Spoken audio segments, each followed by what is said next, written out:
大家好啊，我哋復盤先講一講啲哥哥表上次有咩好嘢睇到先，咁睇完之後再講一講啲組子馬有咩注意啦。咁先睇第二場啦，我即係馬劍無情啦，犀利㗎，齊晒㗎。嗰日齊晒有幾隻嘅，最差嗰隻好似都跑第五嘅，係啦。呢隻齊晒贏埋添啦，埋門都落地飛㗎，10零倍落到去8.7倍贏馬。其他都冇咩特別要注意啦。尾場嗰隻馬值得講一講嘅，4個雙圈喺前面啊，即係扶搖世勁係咪降膽啊？都跑第二嘅，其他就冇咩特別。呢啲圈圈升圈圈呢啲，下次可以留意下啦。即係我覺得尾段如果都密密集集嘅話，都可能有少少驚喜嘅。不過呢隻都偏熱門嘅。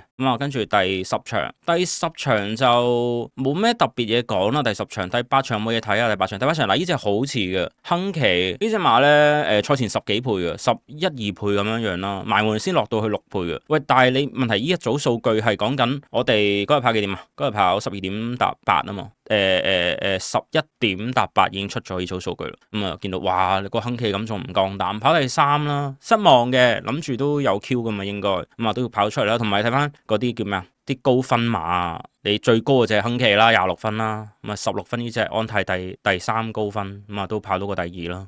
呢度你可以即刻捉埋，即係啲隊友喺邊度咯。另外嗰一日咧，隔野哥特別準喎。呢度隔野哥有個雙圈都可能即係大家留意住啦。另外重情重義啊，同佢穿嗰隻係星星嚟噶，星星嘅即係第三高嘛。大家睇到呢個表嗱，雙圈單圈星星三角跟住就空心三角。跟手我哋睇第八場英駿飛區其實呢位幾正，缺一門啦。亦都係咧最大之一。其實呢場咧最大嗰幾隻開條單橋皮都幾冷嘅單橋皮啊，因為一隻第5熱門，一隻第6熱門咯。魅力之耀最高19分，英駿飛區並列最高19分，兩隻開到嘅。你睇下隻魅力之耀雙圈單圈雙圈其實都幾犀利嘅前面。呢個英駿飛區就雙圈升雙圈，咦嗱，呢個係咪同啱啱頭先睇11場嗰隻好似啊？雙圈升雙圈 OK， 兩隻都跑出嚟嘅。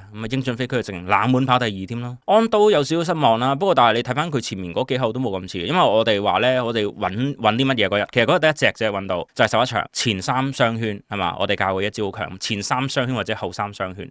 隻安都勉強就爭啲啦，中間呢口唔夠強咯，唔夠強俾邊個食咗唔夠強啊？個星星就係俾魅力之耀同埋金匯千歲食咗2個雙圈咯，係咪？跟住另外咧，隔野哥又俾邊個食咗個雙圈啊？來翻我哋啱啱話隔野哥特別勁啊嘛，記唔記得啊？隔野哥呢度啊雙圈啊，又開出嚟啦嚇！魅力之耀同埋俾邊個食咗？俾金匯千歲食咗。其實咧好奇怪，雙刀嗰2個星就係俾金匯千歲同魅力之耀食咗，而呢兩隻咧咁啱又係4連環嗰2隻嚟喎。依場係咪爭邊隻啊？我爭隻活力拍檔啊！其實呢場都好近網嘅，其實你安刀啊，sorry 金匯千歲啊，魅力之耀啊，英駿飛區跟手呢隻盛世威風啦，失望嘅有啲失望。隔野哥去邊可以時尚歡欣買嗰啲9唔搭閉嘛？但係第二個細圈喺自動自覺跑出嚟喎。你見到盛世威風啦，本身如果前3圈就 perfect 噶啦，但係咧佢缺咗一個，但係都跑到第4嘅即係算差嘅，但係都叫做前4名望到佢先咯。跟住有咩特別嘢睇？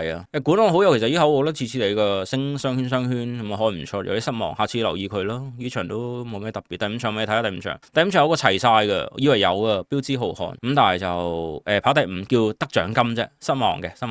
咁另外就係隔野哥最重係華麗再贏喎，華麗再贏頭先我哋講啊，隔野哥最重啊嘛，跟住呢隻51倍跑第3，即係有時望一望隔野哥喺邊度先。第四場嗱齊晒啦，1號啦。不過失望嘅跑第4，但係都唔算好失望嘅。你講真，你10幾倍嘅馬，第7熱門跑到個第4連環就分你噶啦，係咪？跟手就創寶區口幾靚噶，單雙係咪先？即係你唔似盛世威風咁冇個隔野哥啊嘛，佢有啊嘛。雖然佢次大，佢唔係最大，咁但係你整體你睇落去之後，你送埋個孖寶哥俾你加翻分嘅話咧，其實前4組呢組幾強，同埋呢場個高分好似開咗都幾誇張喎。你睇下最高分光年80，開心老闆創寶區呢度已經埋咗1、3、4名咯，跟住龍傲玲瓏冇啦，咁跟住隻3號嘅先佢嘅補位，咁所以其實咧高分嗰幾隻咧都開晒出嚟咁滯咯，都幾誇張呢場。有時望住高分買穩膽咯。呢場就隔野哥喺邊？又見到隔野哥雙圈留唔留意到？呢隻都幾冷啊，13倍嘅馬，13倍第7熱門，隔野哥雙圈跑第3啊！呢隻你拎嚟位置 Q 過關你一流啊，條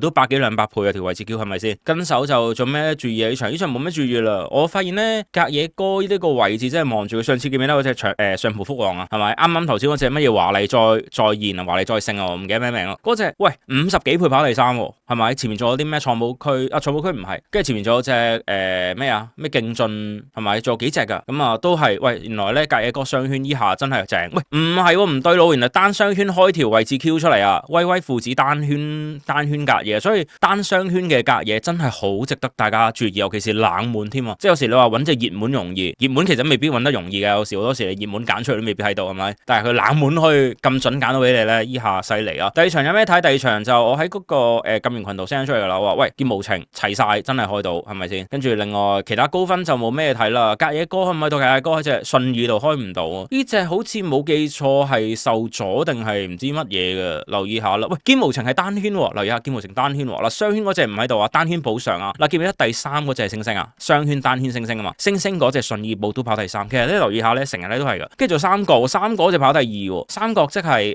實心三嗰隻第四啊嘛。OK，咁其實咧你睇咧隔野哥嗰5隻前4名嗰4隻，其實你咧嚟互穿已經中咗條 T 咯。信善寶、宜昌奇兵、劍無情，仲要係冷嗰隻開 Q 喎，因為大熱門嗰隻跑第三喎。所以你話嗰個哥哥表係幾咁犀利啊？你留意翻嗱，如果你今日咧有做數據啊，即係大約可能你係喺個禮拜二嘅下午6點之前，如果你想睇翻啲歷史嘅數據嘅話咧，嗱歷史數據有少少失誤嘅，因為我哋重新整嗰個表，因為就上次咪個哥哥表令到即係個 server 冇咁穩定啦，係咪？咁啊執過少少嘅，咁所以呢啲數據其實係執緊㗎，咁所以其實咧係去到禮拜二嘅6點後咧個數據先係正常咗㗎，咁所以咧如果你前邊係有做翻啲數據 backtest 嘅話，可能做錯㗎，咁你而家可以再即係睇翻之前一次，同埋而家而家 close 咗免費會員可以睇到前2場，係啦，而家就淨係咧收費會員先可以睇到個表，啊免費會員睇唔到個表，因為實在太受歡迎啦，咁啊個個都走去睇個表咧，咁我 server 嗰個壓力幾大啊，成日都係咁㗎，我出完片之後咧，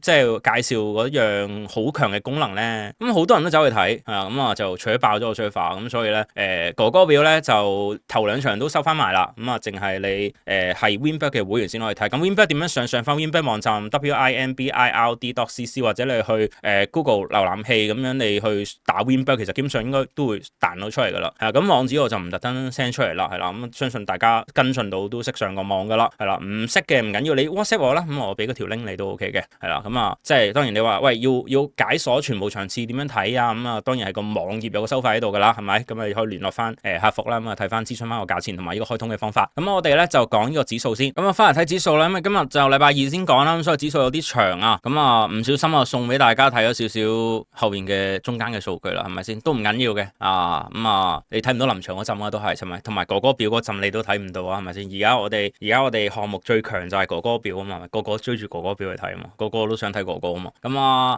講一講指數先啦。其實本身咁唔想出片啊，真係都大家聽我把聲聽到啊，好重鼻音啊，我感冒咗兩三日㗎都。其實上次我出片已經有㗎啦，我諗大家應該都聽到。上次我鼻音都好重。我哋講一講第一場先啦。第一場就有咩值得注意呢？嗱，開飛指數幾高，銀兩毫合呢個位置彈咗出嚟，我認為幾遲嘅，13點嗰時最高。咁啊，去到而家指數亦都係飆高啦。咁我諗如果第一場要留意，應該係銀兩毫合。咁啊，另外一隻黐住佢啦，挨住佢啦，即係節節有福，睇下點樣樣。咁有福咧，最近都好似揾潘頓幫手去馬，我記得上次年有福都係佢贏㗎。咁我睇第二場，第二場有咩值得注意？龍佑生啦，又係潘頓隻馬喎。咁啊，指數幾高嘅 pace 度，咁你見到佢去到13點嘅時候已經上到82啦。咁啊，我哋睇唔到前面嗰個未開飛嗰陣冇計啦，真係都錯過咗啦，係咪先冇出片到？因為我琴日都病得幾重，咁所以就冇出片。咁啊，睇第三場，第三場就望埋呢個時間寶啦。咁啊，都係啲比較即係叫做高指數啦，係咪？唔係喎，sorry，仲有隻紅磚戰士先係最高。不過呢隻馬我同佢唔 friend，我唔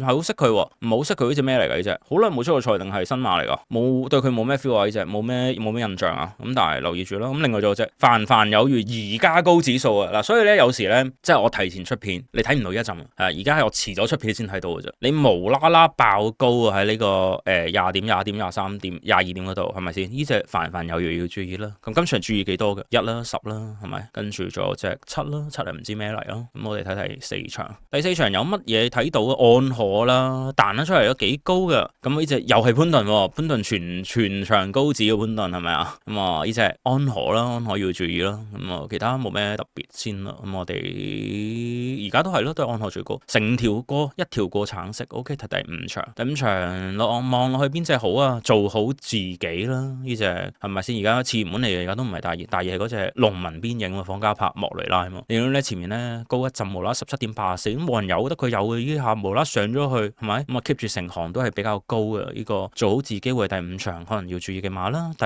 6場哇呢個一望到啦，大家識睇唔使我提係咪？賢者威風又係潘頓嘅馬啦，咁啊好高㗎。咁另外而家就哇再上新高添，再創新高，再創成績咁啊！呢隻11號嘅賢者威風咁，但係呢隻馬咁記錯呢隻馬，呢隻馬係咪似得係咪谷草馬嚟㗎？定係沙田馬嚟㗎？呢隻沙田馬嚟㗎喎，係咯。咁啊初轉谷草都唔係都試過谷草跑第4嘅，係啊都可能識跑嘅。第7場，第7場就望落去就彩虹七色啦，係咪先？都似拉呢個位高指數係咪？有隻仲高啲，星雲笑着話唔通潘頓莫雷拉 Q 係咪先？兩隻雙高啊，我覺得都可能呢兩隻㗎。咁另外有隻馬咧，我自己幾中意嘅，咁但係就我見到13點以下幾高啊！呢隻當家精彩，我自己係中意呢隻馬㗎。咁我覺得佢如果你4班你而家1200嘅話，其實谷草應該幾好跑。呢隻當家精彩，我見佢15倍，同埋見到指數呢度有一下咧，一下高咗，我覺得要注意啦，呢隻要注意，因為懶地，因為其實你睇翻開飛指數幾隻咧，最懶就係隻1㗎啦。咁後邊嗰啲你嗰啲